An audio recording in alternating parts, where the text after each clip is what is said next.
Something just happened to Windows that Microsoft has not found a way to spin.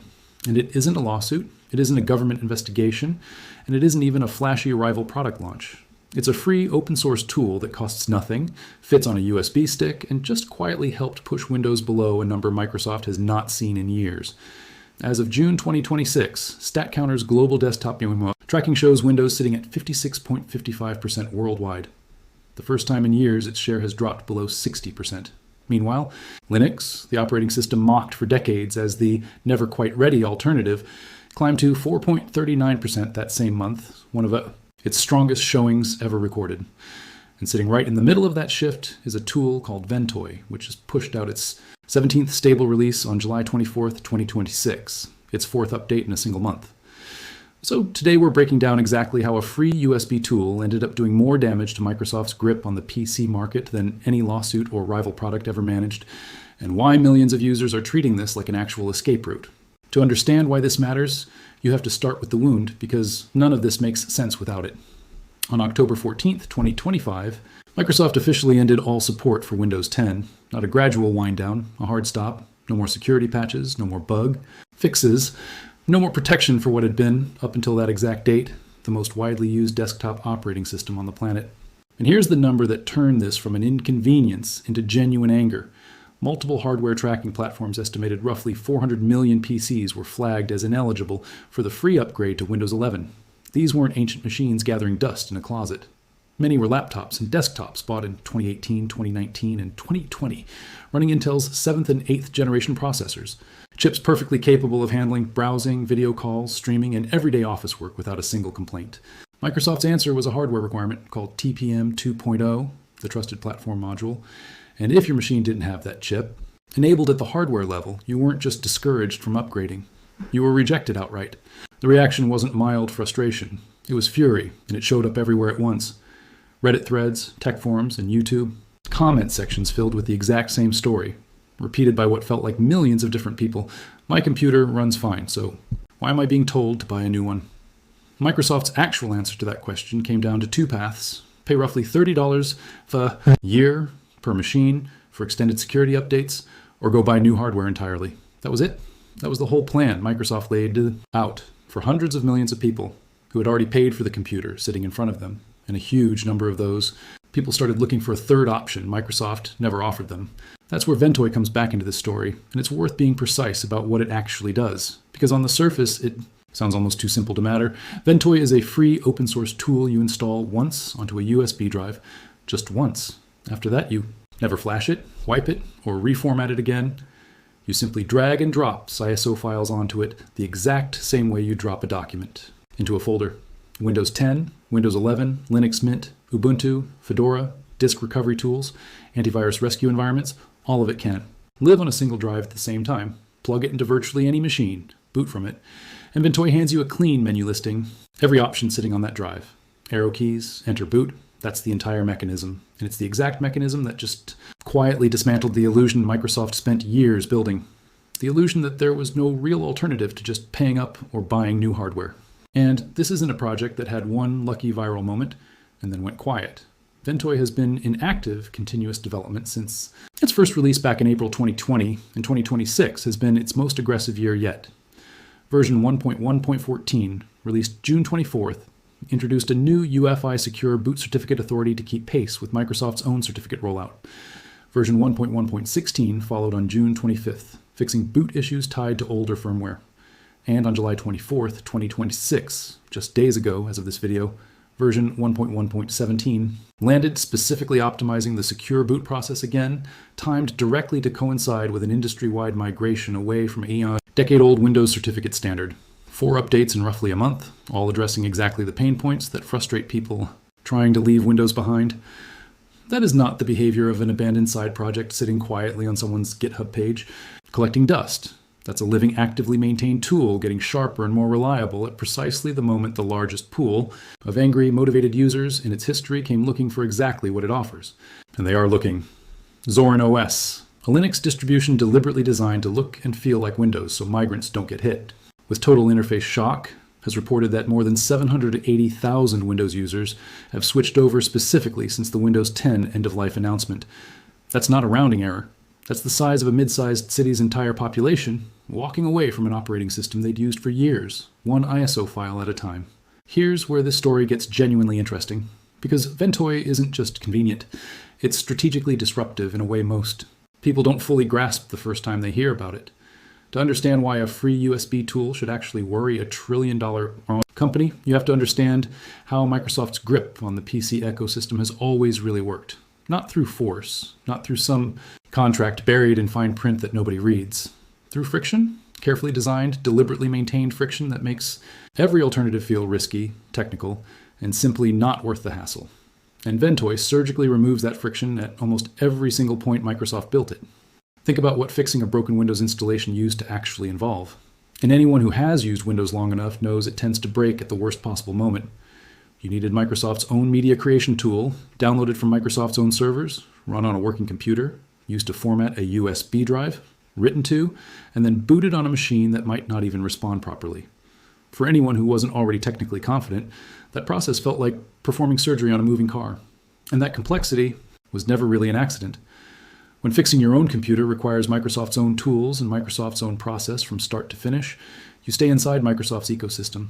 Not necessarily by choice, but because leaving feels far too risky on the one day your computer won't even load past the login screen. Ventoy dismantles that dependency completely. Setup takes under 5 minutes, and after that single setup, you never need Microsoft's media creation tool again for the rest of that drive's life. You download an ISO straight from Microsoft's own servers, drop it onto your Ventoy drive exactly like any other file, and it's instantly ready to boot. No formatting cycle, no waiting, no fragile multi-step process that fails halfway through. And here's the detail that quietly changes everything, psychologically, for the average person trying this for the first time. The drive itself never gets wiped because you're just copying files onto it. That means adding a Linux distribution alongside your existing Windows installer takes exactly the same amount of effort as adding another Windows version. Drag, drop, done. The moment trying Linux costs exactly the same as not trying it, the single biggest reason most people never bothered in the first place simply disappears. There's also a specific feature inside Ventoy that's been generating serious, ongoing discussion across tech communities since the Windows 10 deadline passed, and it deserves to be said plainly rather than glossed over. Ventoy includes a setting sometimes referred to as a Windows 11 bypass check, which overrides certain hardware validation checks, the exact TPM 2.0, processor compatibility, and secure boot checks that Microsoft's official installer flatly rejects on unsupported machines. Users running Ventoy have completed full, working Windows 11 installations on hardware Microsoft officially declared ineligible simply by flipping that setting. The wall Microsoft built around its own upgrade path has real documented cracks in it, and Ventoy maps out exactly where they sit. To be fair, rather than sensational about this, installing Windows 11 on genuinely unsupported hardware does carry real risk. Future cumulative updates aren't guaranteed to behave. Microsoft offers zero official support for that configuration, and some users have reported update instability afterward. This isn't a consequence-free workaround, but the simple fact that it exists at all, that a completely free tool can route around a hardware wall. Microsoft spent years engineering and defended publicly as a security necessity, says something important about how solid that wall ever actually was. It was always partly about genuine security. It was also always about forcing upgrade cycles and hardware sales. And in 2026, a huge number of users who feel pushed out of a product they already paid for are making peace with that trade-off in enormous growing numbers. Secure boot deserves its own mention here too, since it's the other major technical barrier that comes up constantly in these conversations. It's a firmware-level feature designed legitimately to block unsigned bootloaders and stop certain kinds of malware from taking hold before the operating system even starts. Ventoy handles it through a one-time machine owner key enrollment. On your first boot, on a secure boot-enabled system, you'll see an alarming-looking blue screen, which isn't actually an error, just a setup. Prompt: navigate a short menu, approve the Ventoy key, reboot, and it never interferes with you again. Under 2 minutes for most users, start to finish. 2 minutes is what an entire hardware enforcement strategy has effectively been reduced to for anyone willing to learn the process once. And consider what a single fully loaded Ventoy drive actually carries in practice, because the compression of capability here is exactly what makes 2026 different from every earlier. Failed prediction of a Linux breakthrough that never quite arrived. On the Windows side alone, installation media for both Windows 10 and 11, a full recovery environment, and offline backup tools that need no internet connection at all.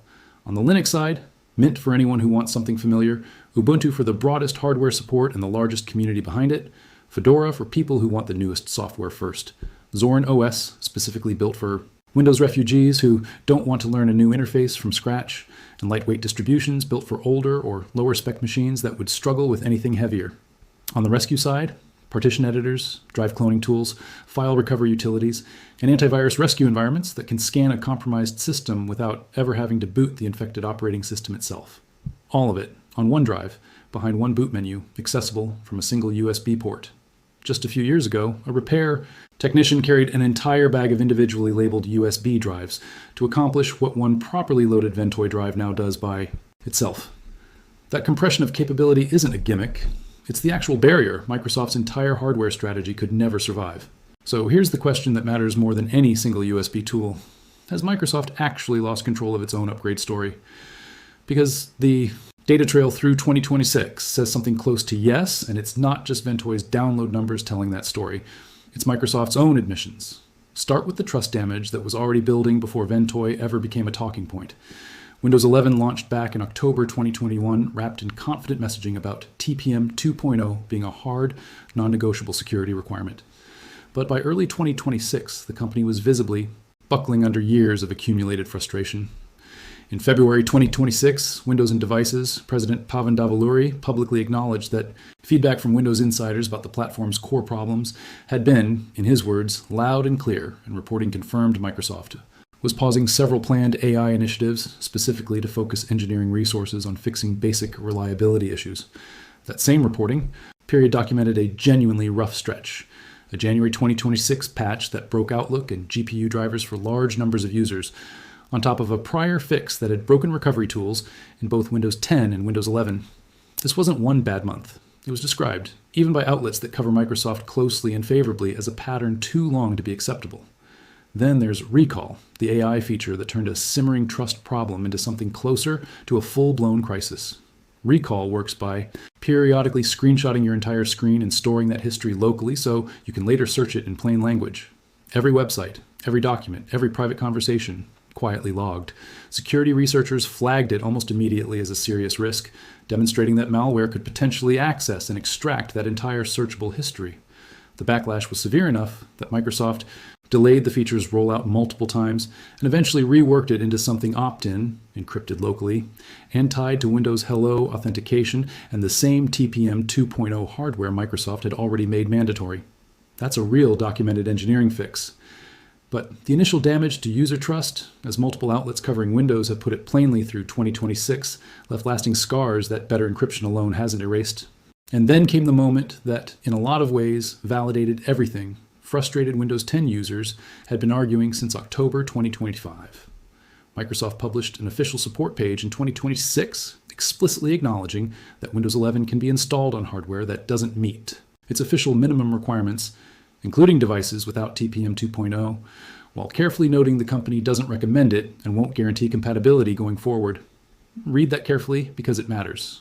This wasn't Microsoft dropping the requirement. It was Microsoft acknowledging, in writing, on its own support channels, that the workaround exists and that the company isn't going to actively fight users who choose it.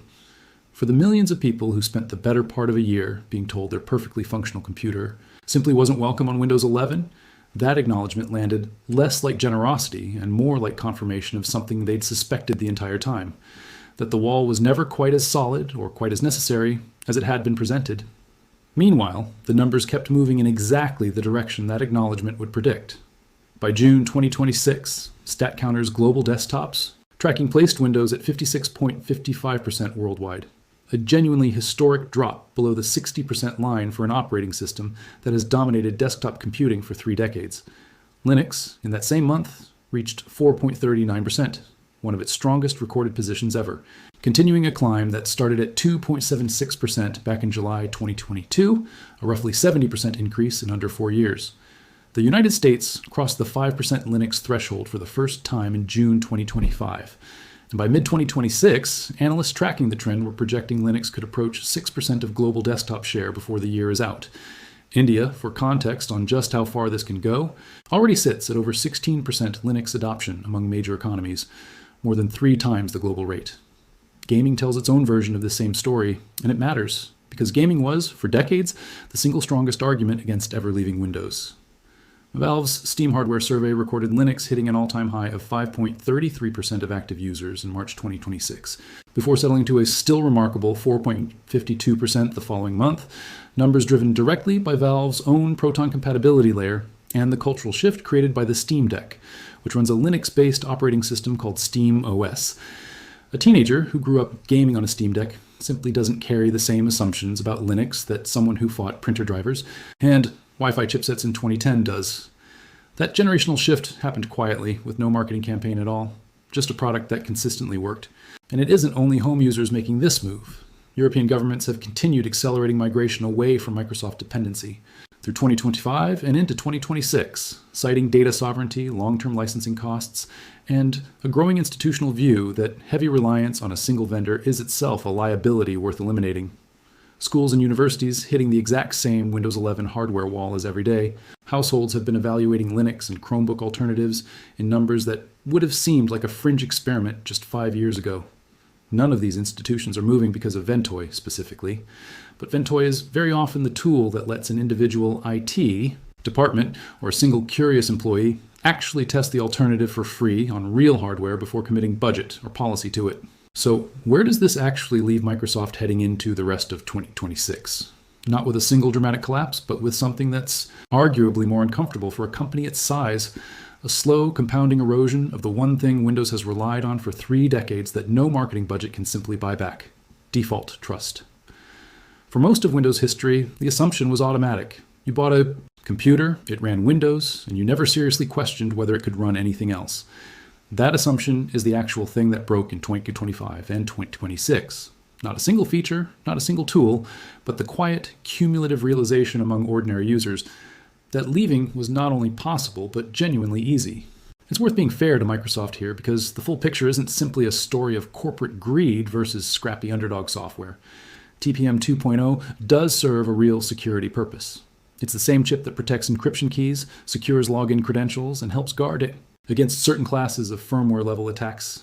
And Microsoft's underlying security argument for requiring it wasn't invented out of nowhere. The problem, one that even Microsoft's own leadership has effectively conceded through its 2026 messaging shifts, was execution and communication, not the technology itself. Explaining a legitimate security requirement poorly, while simultaneously pushing hundreds of millions of working machines toward a hard rejection screen with no real transition path, is what turned a defensible engineering decision into a genuine trust crisis. And to Microsoft's credit, the company has course-corrected in real, documented ways throughout 2026, reworking Recall into an opt-in, locally encrypted feature, pausing AI initiatives to focus on core reliability and eventually publishing official guidance acknowledging that workarounds for the TPM requirement exist and won't be actively blocked. Those are real changes, not just talking points. But here's the brutal part of the timing, and it's worth saying plainly rather than softening it. All of that course correction happened after the October 2025 deadline had already passed, after 400 million people had already received their rejection message, after the recall. Backlash had already burned through a meaningful chunk of whatever goodwill remained from Windows 11's early years. Relaxing enforcement now, once someone has already spent 6 months discovering that Linux Mint runs perfectly well on the exact hardware Microsoft told them, was inadequate, doesn't read as flexibility. It reads as validation of the frustration that sent them looking for an alternative in the first place. And a meaningful percentage of the people who made that switch, based on everything the download numbers, the Zorin OS migration figures, and the stat counter trend lines show through mid-2026, do not appear to be coming back. It's also worth being honest about what Ventoy is not, because overselling this story would be its own kind of misinformation. Ventoy is not, on its own, going to end Windows' dominance of the desktop market. Windows still sits well above 56% of global desktop usage, still runs the overwhelming majority of business software, still dominates gaming libraries even with Proton's improvements, and still has enterprise relationships and institutional inertia that Linux, however improved, has not come close to replacing at scale. Ventoy is a tool, not a movement, and most of the people using it are not abandoning Windows entirely. Many are simply running it alongside a Linux distribution, testing the waters, or using it to fix a broken installation without ever touching Microsoft's own repair software again. That distinction matters. This is not evidence of an imminent Windows collapse. It's evidence of something narrower, but arguably more important for a company built on default assumptions. The psychological monopoly is gone. The moment someone boots a Ventoy drive for the first time and sees Windows and Linux sitting side by side on equal footing in the exact same clean menu, they've learned something Microsoft spent 30 years quietly discouraging people from ever fully realizing: that they actually have a choice, and that choice doesn't cost them anything to explore. That realization, multiplied across hundreds of thousands of Zorin OS converts, millions of Linux Mint downloads, and a Linux desktop share that climbed nearly 70% in under 4 years, is the actual story hiding underneath a simple USB tool's changelog. It isn't really about boot menus. It's about what happens the next time a major operating system decides to draw a hard line around hardware requirements, monetization, or mandatory account sign-ins, and finds out that its users now have a working, well-maintained, completely free exit, sitting one download away. Ventoy didn't create that frustration, and it didn't manufacture the desire to leave. It simply showed up with a working door at the exact moment the largest, angriest, most motivated crowd of Windows users in the platform's history was already pressing against the wall looking for one. So here's the real question worth sitting with as this trend keeps building through the rest of 2026. Does Windows manage to win back the trust it spent the last year publicly admitting it lost? Or has the door Ventoy opened already let too many people out to ever fully? Close again? If your own PC got rejected by that October 2025 deadline, or if you've already tried a Ventoy drive yourself, I want to actually hear what happened. Drop it in the comments below. And if you want to keep following exactly how this trend plays out for the rest of 2026, subscribe, because this story is nowhere near finished. I'll see you in the next one.